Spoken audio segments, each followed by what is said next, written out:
భారత్ ఎవరి జోలికి వెళ్ళదు. తన జోలికి వచ్చిన వారిని అంత ఈజీగా విడిచిపెట్టదు. పహల్గామ్ ఉగ్రదాడి తర్వాత పాకిస్తాన్కు బహిరంగంగా మద్దతు తెలిపి రెచ్చిపోయిన తుర్కియే అజర్బైజాన్ విషయంలో మోడీ సర్కార్ అదే చేస్తోంది. దౌత్యపరంగా అంకారాకు చెక్ పెడుతున్న భారత్ అజర్బైజాన్ విషయంలో మాత్రం ఆయుధాలతో దెబ్బ కొడుతోంది. అజర్బైజాన్ శత్రువు అర్మేనియాకు పవర్ఫుల్ వెపన్స్ ఇవ్వడానికి సిద్ధమవుతోంది. ఏకంగా $720 మిలియన్ విలువైన ఆయుధాలను పంపడానికి ఏర్పాట్లు పూర్తవుతున్నాయి. ఒకసారి made in India weapons Armenia అమ్ముల పొదిలో చేరితే అజర్బైజాన్ కథ ముగిసిపోవడం ఖాయం. ఇంతకు అర్మేనియా అజర్బైజాన్ మధ్య వివాదం ఏంటి? పాక్కు మద్దతు తెలిపిన పాపానికి అజర్బైజాన్ ఎలా ధ్వంసం కాబోతోంది? పాకిస్తాన్కు ఎవరు మద్దతు ఇచ్చినా ఇదే సీన్ రిపీట్ కాబోతోందా? Watch this. పాకిస్తాన్కు మద్దతిచ్చిన దేశాల లెక్క సరిచేస్తున్న భారత్. ఆర్మేనియాకు మేడ్ ఇన్ ఇండియా వెపన్స్ ఎక్స్పోర్టుకు సిద్ధం. పాక్కు ఎవరు మద్దతిచ్చినా ఇదే సీన్ రిపీట్ కానుందా?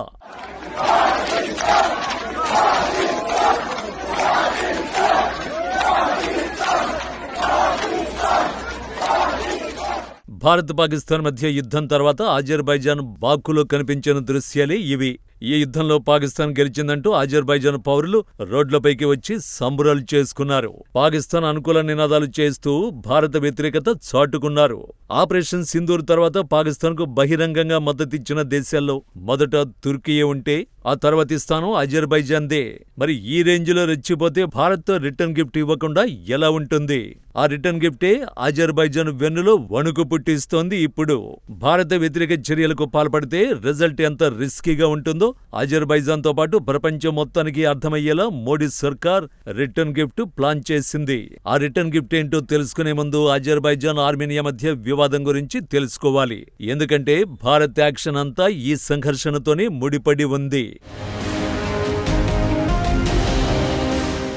ఆర్మేనియా, అజర్బైజాన్ ఒకప్పటి సోవియట్ యూనియన్లో అంతర్భాగమైన దేశాలు.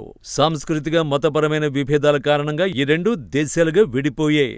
అలా విడిపోయిన దేశాల మధ్య నాగోర్నో కరాబాఖ్ ప్రాంతం చిచ్చురేపింది. ఈ ప్రాంతంపై ఆధిపత్యం కోసం ఇరు దేశాలు దశాబ్దాలుగా పోరాడుతున్నాయి. దట్టమైన అడవులు, పర్వతాలతో నిండి ఉన్న ఈ ప్రాంతం గురించి 1988 నుంచి వివాదాలున్నాయి. సోవియట్ పతనానికి ముందు నాగోర్నో కరాబాఖ్ ప్రాంతం అజర్బైజాన్ నియంత్రణలో ఉండేది. అయితే 1991లో ఈ ప్రాంతానికి స్వేచ్ఛ లభించింది. ఈ ప్రాంతంపై ఆధిపత్యం కోసం జరిగిన 1992 వార్లో ఆర్మేనియా, అజర్బైజాన్ భీకరంగా పోరాడాయి. ఈ యుద్ధంలో దాదాపు 30,000 మంది చనిపోయారు. 1994లో యుద్ధం అంతిమ దశకు వచ్చే నాటికి వివాదాస్పద ప్రాంతంతో పాటు దాని సమీపంలోని మడగిజ్ను ఆర్మేనియా తన ఆధీనంలోకి తెచ్చుకుంది. అదే ఏడాది శాంతి చర్చల్లో భాగంగా ఇరు దేశాల మధ్య కాల్పుల విరమణ ఒప్పందం జరిగింది. కానీ ఉద్రిక్తతలు మాత్రం సమసిపోలేదు. ఈ ప్రాంతం అజర్బైజాన్లో ఉన్న పట్టు ఆర్మేనియన్లది కావడం సమస్యగా మారింది. ఈ క్రమంలోనే అజర్బైజాన్కు మద్దతుగా ముందు నుంచి పరోక్షంగా ఆర్మేనియాపై విరుచుకుపడుతున్న తుర్కియే, పాకిస్తాన్ 2021కి ముందు 3 బ్రదర్స్గా మారే. అంటే ఆర్మేనియాపై 3 దేశాలు కలిసి యుద్ధం చేసే పరిస్థితులు ఏర్పడ్డాయి. అజర్బైజాన్కు మద్దతుగా తుర్కియే తన అత్యాధునిక డ్రోన్లు రంగంలోకి దించితే పాకిస్తాన్ ఏకంగా బలగాలనే పంపించిందనే ఆరోపణలు ఉన్నాయి. ఈ రెండు దేశాల జోక్యంతో విసిగిపోయిన ఆర్మేనియా 2020లో భారత్ సాయం కోరింది. 3 బ్రదర్స్తో ఉన్న ఇబ్బందుల్ని వివరించి ఆయుధాలు ఇవ్వాలని కోరింది. కశ్మీర్ వివాదంలో ఆర్మేనియా భారత్కు మద్దతు ఇస్తోంది. అజర్బైజాన్ మాత్రం పాకిస్తాన్ సపోర్ట్ చేస్తోంది. ఈ క్రమంలో ఇండియా కూడా ఆర్మేనియా విజ్ఞప్తికి పాజిటివ్గా స్పందించింది. ఏ దేశాల మధ్య వివాదాల్లో తలదూర్చే అలవాటు లేని భారత్ ఆర్మేనియా, అజర్బైజాన్ వివాదంలో పాకిస్తాన్ ఎంటర్ అవడంతో వ్యూహం మార్చింది. ఆర్మేనియాకు అండగా మేమున్నామంటూ దాదాపు $250 మిలియన్ వెపన్స్ ఎగుమతి చేసింది. అప్పుడే అజర్బైజాన్లో వణుకు మొదలైంది. భారత్ ఏం చేయగలదో తెలిసి కూడా ప్రస్తుత ఉద్రిక్తతల్లో పాక్ బహిరంగంగా మద్దతు ప్రకటించి హద్దు దాటింది. అజర్బైజాన్కు మోడీ సర్కార్ ప్యాక్ చేసిన రిటర్న్ గిఫ్ట్ ఏంటో మీకు ఈ పాటికే అర్థమై ఉండాలి. ఎస్, ఆర్మేనియాకు గిఫ్ట్గా అజర్బైజాన్కు రిటర్న్ గిఫ్ట్గా made in India weapons pack అవుతున్నాయి. అవి కూడా అల్లటప్ప ఆయుధాలు కాదు. రీసెంట్ వార్లో భారత్ బ్రహ్మాస్త్రంగా పనిచేసిన Akash Indian Aerospace Defence News నివేదిక ప్రకారం Armenia Bharat air defence system ఆకాష్ను భారీగా కొనుగోలు చేస్తోంది. ఏకంగా 15 యూనిట్ల కొనుగోలుకు చర్చలు జరిపింది. ఈ ఒప్పందం విలువ $720 మిలియన్ నివేదిక పేర్కొంది. ఒక్కసారి ఆకాశ్ ఎయిర్ డిఫెన్స్ సిస్టమ్ కనుక ఆర్మేనియా చేతికి అందిందా, అజర్బైజాన్ తో పాటు తుర్కియే కథ కూడా క్లైమాక్స్ కు చేరాల్సిందే. ఎందుకంటే పాకిస్తాన్తో యుద్ధంలో ఆకాశ్ సూపర్ సక్సెస్ గా నిలిచింది. ఆపరేషన్ సింధూర్ తర్వాత అవమాన భారంతో కుంగిపోయిన పాక్ కశ్మీర్, పంజాబ్, గుజరాత్, రాజస్థాన్లోని సరిహద్దు ప్రాంతాలపై దాడులు చేపట్టింది. ఈ దాడులకు తుర్కీ నుంచి దిగుమతి చేసుకున్న డ్రోన్లతో పాటు చైనా అందించిన క్షిపణుల్ని ప్రయోగించింది. అయితే వీటిని మార్గమధ్యంలోనే మన ఆకాశ క్షిపణులు అడ్డుకున్నాయి.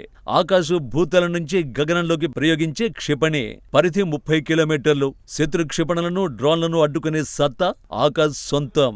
ఇజ్రాయెల్ ఐరన్ డోమ్ తో దీన్ని పోల్చొచ్చు. రాడార్లు గగనతలంపై నిఘా ఉంచుతాయి.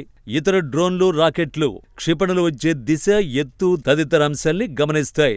దాదాపు 120 కిలోమీటర్ల పరిధిలో ఈ రాడార్లు కన్నేసి ఉంచుతాయి. ఆకాశ్ కు రాజేంద్ర అనే రాడార్లు మార్గదర్శకం చేస్తాయి. ఏదైనా అనుమానిత వస్తువు మన గగనతలంలోకి వస్తే వెంటనే ఆకాశ్ ఉన్న మొబైల్ లాంచర్ కు సమాచారం ఇస్తాయి. వెంటనే ఆకాశ్ క్షిపణి వెళ్లి ఆ వస్తువుల్ని కూల్చేస్తుంది.